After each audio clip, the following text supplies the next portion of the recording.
Hello दोस्तों, welcome to stock market free ज्ञान। आज हम बात करेंगे मनी को लाइफ में मैनेज कैसे करें, मनी को कंट्रोल कैसे करें, जो इनकम सोर्सेस है उनको मैनेज कैसे करें। चलिए आज की वीडियो शुरू करते हैं। फर्स्ट थिंग कि आपके इनकम सोर्सेस अच्छे होने चाहिए। इनकम मतलब सैलरी, बिजनेस जो भी है। अब मैंने यहाँ पे पाँच से चार टाइप में मैंने डिवाइड किया है अमाउंट को, इनकम को। सो चलिए शुरू करते हैं। यहाँ पे पहला है एक्सपेंस ट्रैक करना चाहिए। सेकंड है हमारे पास इमरजेंसी फंड होना चाहिए। और थर्ड है हमारे पास सेफ सेविंग होना चाहिए। और हमारे पास एक रिस्की पोर्टफोलियो मतलब रिस्की सेविंग भी होना चाहिए, जैसे कि इन्वेस्टमेंट। वो फुल डिटेल में भी मैं बताऊँगा। फर्स्ट आपको इनकम ट्रैक करना चाहिए, जैसे कि इनकम आपकी मंथली सैलरी हो गई, अदर बिजनेस जो भी है, सोर्सेस आपके पास होने चाहिए। एक दो तीन तो सोर्सेस होने चाहिए, क्योंकि आपका अगर एक भी अगर डाउन हो गया तो दूसरा चले, ऐसा होना चाहिए। Second is very important. आप जो इनकम करते हैं उसको आपने अगर ट्रैक नहीं किया, जो जो एक्सपेंस होता है डेली का एक्सपेंस, डेली आपको एक्सपेंस ट्रैक करना चाहिए। आपको मनी मैनेजमेंट करना आना चाहिए। उस पर कुछ बुक्स भी है, वो अभी मैं रिकमेंडेशन नहीं करूँगा, क्योंकि आप अगर खुद सर्च नहीं करोगे तो मैं रिकमेंडेशन करूँगा तो आप क्या करेंगे। सो आपको एक्सपेंस अगर ट्रैक नहीं कर रहे हैं तो आप इनकम के 3 नहीं 10 सोर्सेज हो गए तो भी आपका कुछ फ़ायदा नहीं है, क्योंकि आप सिर्फ इनकम ही कर रहे हैं। आप जब पैसे की वैल्यू मालूम नहीं, पैसा कहाँ जा रहा है, कहाँ आ रहा है, कहाँ से आ रहा है, वो ही पता नहीं आपको, फिर आप क्या करेंगे वो पैसे का, क्या ऐसे जिएंगे ज़िंदगी। सो यहाँ पे सिर्फ आपको एक्सपेंस में आपको इनकम की सिर्फ 20 से 30% ही होनी चाहिए एक्सपेंस, ज़्यादा नहीं, 20 से 30%। जैसे कि 10,000 में से कम 3-4 हज़ार। अभी 10,000 तो हर कोई कमा लेता है आराम से। इंडिया में तो ये आसान बात है, जो मिडिल क्लास के लिए एक नॉर्मल सी बात है। कुछ लोग कमाते हैं, कुछ लोग नहीं कमाते, लेकिन जहाँ भी कमाने की बात आती है वहाँ पे आपको 20 से 30% ही, मुझे लगता है आपकी मर्ज़ी है इसके ऊपर आप कितना करेंगे, इसके नीचे कितना करेंगे आपकी। मुझे लगता है 20 से 30% ही बहुत हो गया एक्सपेंस के लिए। चलिए हम अब अगले पॉइंट पे आते हैं। और एक बात, आप ये सब एक्सपेंस और इनकम आप ट्रैक करना सीख जाओगे ना, जब आप शुरू कर देगा ना, आपको पैसे का इनकमिंग और आउटगोइंग फ्लो आपको पता चल जाएगा ना, तो आपको अमीर या गरीब, अमीर बनने से और गरीबी हटाने से कोई रोक नहीं सकता है।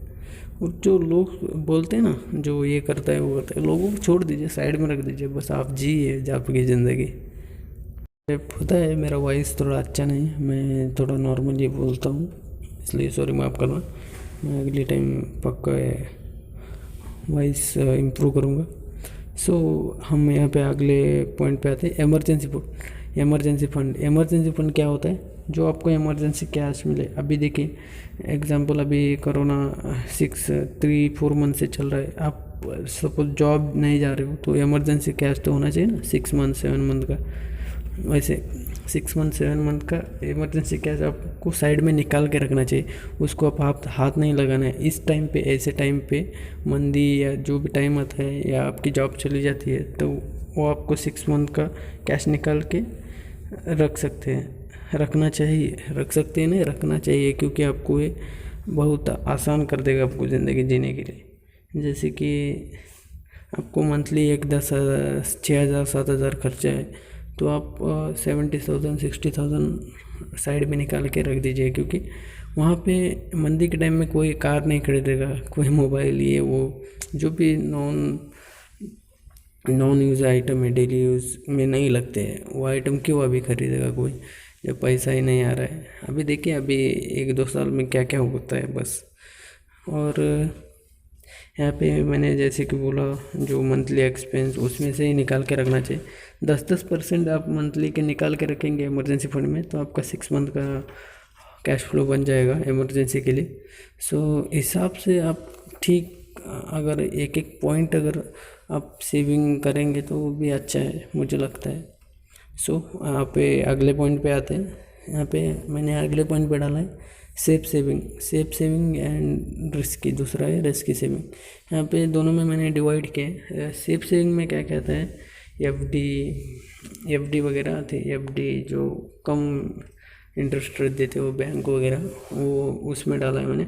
वो भी आपके पास होने चाहिए थोड़े, वो भी थोड़ा बहुत होना चाहिए।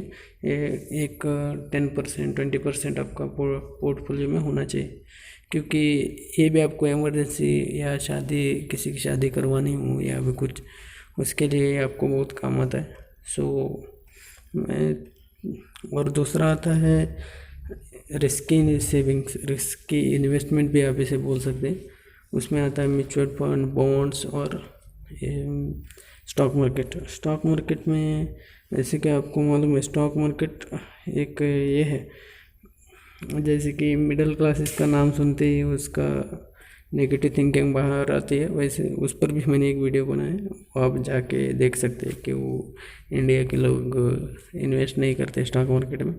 और दूसरा आता है एफडी, म्यूचुअल फंड में भी स्टॉक मार्केट ही है, बस आप उनको पैसा देते हो क्योंकि वो आपका पैसा स्टॉक्स में लगाते हैं, उसमें आपको हर टाइम अपडेट रहने की ज़रूरत नहीं है। मैंने उस पर भी वीडियो बनाने की सोच रहा हूँ, बनाऊँगा जल्दी ही, 2-3 दिन में बना के डाल दूँगा।